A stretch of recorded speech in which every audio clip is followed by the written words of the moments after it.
আসসালামু আলাইকুম বন্ধু বান্ধবীরা। এই যে দেখেন কিউট কিউট ফাইন ফাইন রঙেলা বিবি রেখলি চলে আইছি। তো এটা বানানোর প্রসেস দেখাবো আমি। তো এটা বানানোর জন্য লাগবে পিপি। এই যে পিপি কাটিলিছি ছুটুনি ছুটুনি করি, কুটি কুটি করি কাটিলি। এই যে পানি ফুটাতে দিছি, পানির মধ্যে এই কুচি কুচি এই পিপিটা 3 কাপ পিপি আছে, এটা আমি 3 মিনিট পর্যন্ত ফুটাই লিব। পানি আগে প্যানে দিয়া গরম করে লি, এই যে এরকম করে পানির মধ্যে দিয়ে ফুটাই লিব। পানি ফুটে ওঠার পরে একবার ঢাকনা খুলি লাড়ি দিব, চামচ দিয়ে লাড়ি দিন। দেখেন এরকম করে লাড়ি দিবেন। এটার নাম হচ্ছে টুটি ফুটি। এটা বিভিন্ন ধরনের ডেজার্ট আইটেম সাজানোর জন্য ব্যবহার করা হয়। তো এই যে এখানে দিয়ে দিনু, দি ফুটাইলিনু 3 মিনিট পরে এই যে এই পর্যায়ে আইছে। এখন এটা আমি এই গরম পানি থেকে সেঁকে লিব। এই যে চুলাটা বন্ধ করে দিয়ে এই যে এটি ছাঁকনিত করে সেঁকে লিচ্ছি। এরকম করে সেঁকে লিবেন আপনারা। সেঁকিলি এখন যাতে কষ্টটা ভালোভাবে এড়ি যায় ওই জন্যে ফাইন করে ফুটায় ইয়া করে লিবেন, সেঁকে লিবেন। মনে করেন 30% পর্যন্ত আপনার সিদ্ধ হবে এই পর্যায়ে আসি। তারপরে এই যে 3 কাপ পেঁপির জন্য 2 কাপ পরিমাণ এখানে চিনি দিচ্ছি আমি। 2 কাপ পরিমাণে চিনি দেওয়া, এই চিনিটা আমি একটু এর মধ্যে আবার আরও 2 কাপ পরিমাণে পানি দিব। 2 কাপ চিনির মধ্যে আর 2 কাপ পরিমাণে পানি দেওয়া, এই চিনিটা আগে গলায় লিব। ফাইন করে আপনারা এরকম করে লাইরি চাইরি চুলাটা অন করে দিয়ে গলায় লিবেন, গলায় ফুটাই লিবেন। যখন চিনিটা বলক উঠে আসবি, এই যে দেখেন আমি কীরকম করে বলক তুলতেছি, এরকম করে বলক তুলে ফেলাবেন। যখন বলক উঠে আসবি তখন এর মধ্যে ওই সিদ্ধ করা 30% সিদ্ধ করা ওই পিপিটা দিয়ে দিবেন। ছোট্টনি ছোট্টনি করে পিস করবেন, বেশি বড় পিস করবেন না কিন্তু, তাহলে আবার দেখতে ভালো লাগে না, আবার শুকাতেও টাইম লাগবে, শুকিতেও টাইম লাগবে। এই যে এই পানির মধ্যে এই পিপিটা দিয়ে দিন।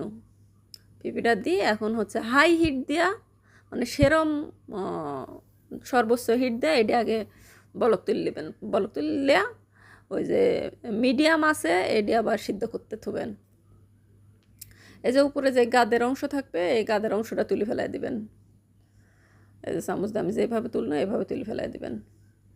এইভাবে সিদ্ধ করতে থাকবেন। সিদ্ধ যখন হয়ে যাবে দেখবেন যে সিদ্ধ কীরকম হয়ে গেছে। এই যে সিদ্ধ হওয়ার পরে যখন আঠালো আঠালো হয়ে আসবি, যাতে 2 আঙ্গুলের মধ্যে লিয়া এডিয়া করলে একটু একতার সমান হয় এরকম। এই যে আমি চামচ দিয়ে দেখতেছি, হাত দিয়েও দেখাই দিব আপনার।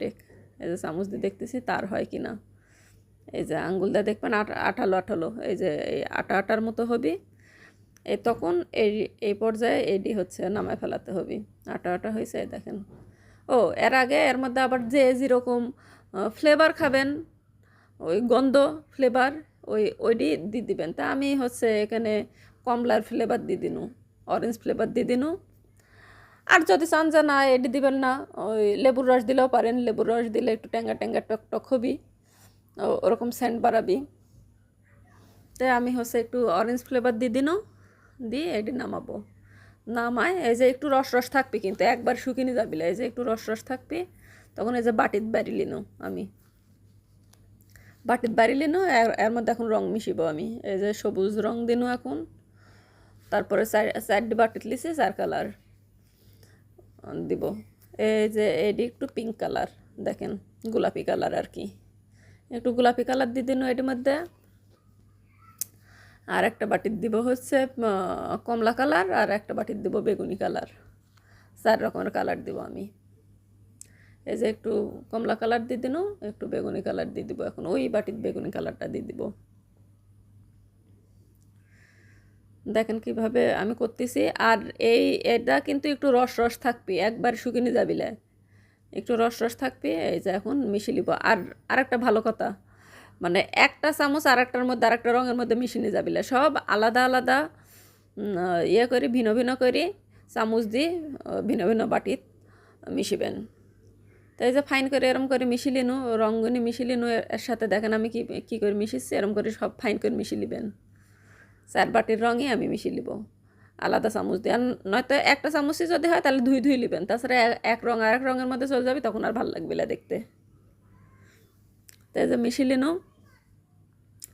মিশিলিয়ার পরে এই যে দেখেন 4টি বাটিত সবুজ, কমলা, গোলাপি আর বেগুনি কালার রঙিনী দিয়ে দিছি। এই যে এরকম পর্যায়ে থাকবি, দেখবেন যে একটু ভিজা ভিজা থাকবি। এখন এগুনি সারা রাতের জন্য আমি ফ্রিজের মধ্যে থুই দিব, তাহলে আস্তে আস্তে রঙগুনি পিপিটা চুষি লিবি। এই যে সারা রাত পরে এই যে বাইর করনু, সকালবেলা বাইর করে এই যে সেঁকি লিনু। মেলা মানুষ আবার টিস্যুর মধ্যে মুছিলায়, তা আমি আর টিস্যু মুছা আমার এত পছন্দ লাগে, ওই জন্য আমি সেঁকি লিনু আর কি। সেঁকি লিয়ে এই যে স্টিলের বাটিত করি, যেহেতু এখন রোদ টোদ নাই, রোদ থাকলে রোদে দিবেন, আর রোদ না থাকলে এই যে স্টিলের বাটিত করে এই যে দেখেন আমি কীরকম করি আকার পুর দিছি। চুলাটা হালকা করে জ্বালাই দিই, উপরে একটা স্ট্যান্ড দিই, ওর পুরো একটা হচ্ছে ইয়া দিয়ে দিনু, ওই যে রুটি সেকা তাওয়া দিয়ে দিছি, এরপর প্লেটটা থুই দিব। ওই চুলার নিচে দিয়েও শুকিয়ে যায়, চুলার নিচে দিয়ে শুকিতে গেলে টাইম লাগে মেলা, তা একবারে অল্প হিট দেওয়া চুলার উপরে এইভাবে দেওয়া রাখলে, একবারে কম হিট দেওয়া রাখলে এগুনি তাড়াতাড়ি শুকিয়ে যায়। দেখেন অর্ধেক শুকিয়ে আইসে পড়ায়, এই যে অন্য কালারগুনি এগুনি যখন অর্ধেক এরকম শুকিয়ে আসবি, তখন ওই যে তুলে আর একটা প্লেটের মধ্যে সরাই দিবেন। ওইটা একটু আটা আটা হয়ে যায়, তখন এই যে তুলে এই যে প্রায় শুকিয়ে হয়ে আইসে, এই যে এই পর্যায়ে আসি, তখন হালকা করি এরপর চুলার উপর দিয়ে রাখবেন। বেশি টাইম লাগবে না, ওই 3-4 ঘন্টা এরকম চুলার উপর দিলেই হয়ে যায়। আর যারা মনে করেন এই আমার লাইনের গ্যাস, ওই জন্য আমি এইভাবে দিছি। আর তাছাড়া রোদে শুকিতে পারেন, ফাইন করে ওরকম করে সরাই দিই, স্টিলের প্লেটের মধ্যে সরাই দিই, একটু রোদে দিবেন। রোদে দিলে দেখা যাচ্ছে 1-2 দিন কড়া রোদ হলেই শুকিয়ে যায়।